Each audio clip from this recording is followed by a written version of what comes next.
لا إله إلا الله لا إله إلا الله لا إله نحمده ونصلي على رسوله الكريم اما بعد فاعوذ بالله من الشيطان الرجيم بسم الله الرحمن الرحيم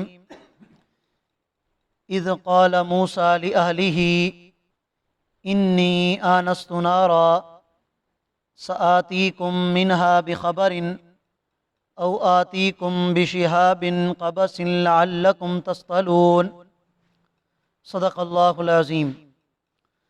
سورۃ النمل کی آیت نمبر 7 آپ حضرات کے سامنے تلاوت کی ہے۔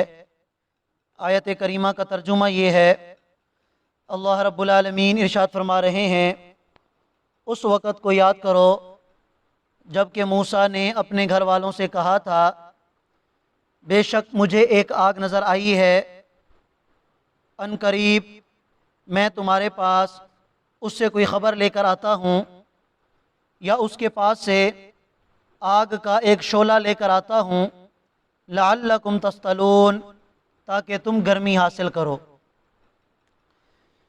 گزشتہ درس کے آخر میں یہ بات چل رہی تھی کہ اللہ رب العالمین نے سورۃ النمل کے اندر حضرت موسیٰ علیہ السلام کے قصے کی طرف اشارہ فرمایا ہے، اور یہ بات اس بات کی طرف توجہ اللہ پاک نے دلوائی ہے کہ حضرت موسیٰ علیہ السلام کا جن لوگوں نے انکار کیا تھا، تو وہ انکار ظلم اور تکبر کی وجہ سے، ان کو اپنے مال و دولت پر ناز تھا، اسی وجہ سے انہوں نے حضرت موسیٰ علیہ السلام کی نشانیوں کو دیکھا، معجزات کو دیکھا، اور دل سے ان کو سچا بھی مانتے تھے، لیکن محض تکبر کی وجہ سے انہوں نے ان نشانیوں کو جھٹلا دیا۔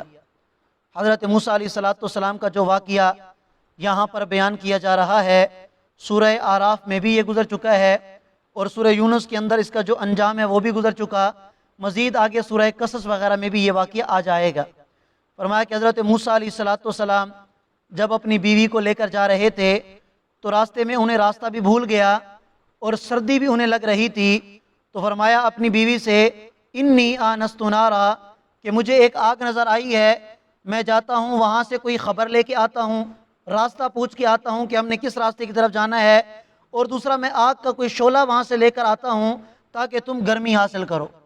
فلما جاءہا، جب حضرت موسیٰ علیہ السلام اس آگ کے قریب پہنچے، نودیا، حضرت موسیٰ علیہ السلام کو ایک آواز آئی، اور یہ غیب کی آواز تھی، اس کی کوئی سمت نہیں تھی، کوئی جہت نہیں تھی، بس انہوں نے یہ سمجھا کہ یہ آگ کی طرف سے آواز آ رہی ہے۔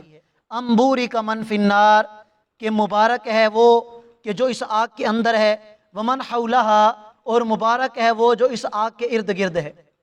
حقیقت میں حضرت موسیٰ علیہ السلام کو جو آگ نظر آئی تھی وہ آگ تو تھی نہیں، وہ تو ایک خاص قسم کا نور تھا، اور اس نور کے اندر کون تھے؟ فرشتے۔ تو فرمایا کہ جو اس آگ کے اندر ہیں، یعنی اس نور کے اندر جو فرشتے ہیں وہ بھی مبارک ہیں، اور جو اس کے ارد گرد ہیں یعنی حضرت موسیٰ علیہ السلام وہ بھی مبارک ہیں۔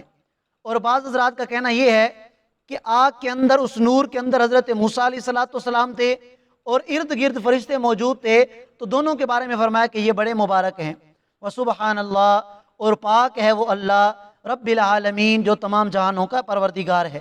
یا موسیٰ، وہ آواز کیا تھی؟ اللہ تعالیٰ کی طرف سے فرمایا، اے موسیٰ، انہ انا اللہ، اصل میں بات یہ ہے کہ میں اللہ ہوں، العزیز الحکیم، کامل اقتدار والا، الحکیم اور کامل حکمت والا۔ وَأَلْقِ عَصَاكَ، آپ کے پاس جو لاٹھی ہے آپ اسے زمین پر پھینک دیں۔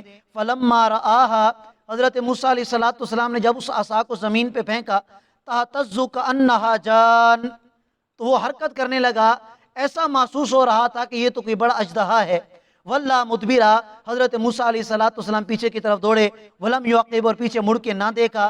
یا موسیٰ لا تخف، اللہ کی طرف سے آواز آئی، اے موسیٰ ڈرنے کی ضرورت نہیں، انی لا یخاف لدی المرسلون، جن کو پیغمبر بنایا جاتا ہے وہ اللہ کے حضور کسی بات کا اندیشہ نہیں کرتے۔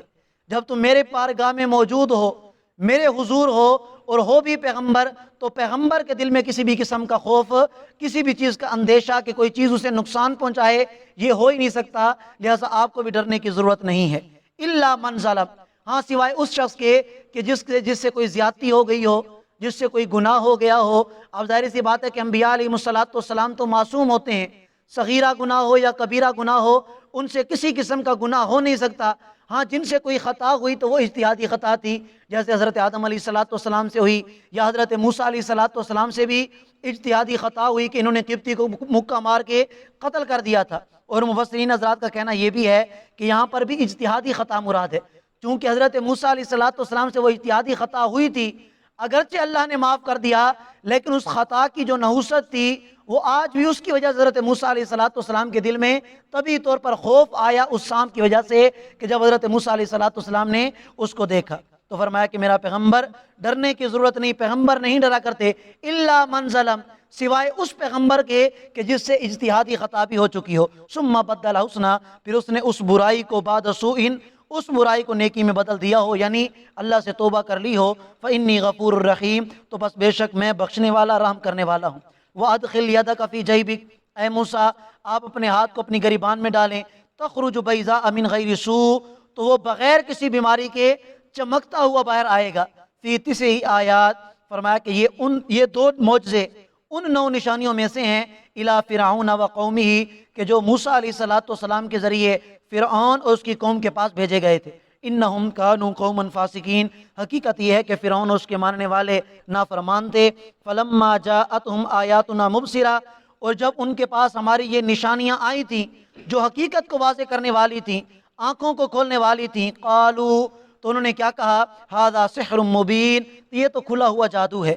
وجحدوا بہا، اور ان تمام نے حضرت موسیٰ علیہ السلام کے ان معجزات کا انکار کیا. وَاسْتَيْقَنَتْهَا أَنفُسُهُمْ، حالانکہ ان کے دلوں میں یقین تھا کہ یہ نشانیاں، یہ معجزات سچے ہیں.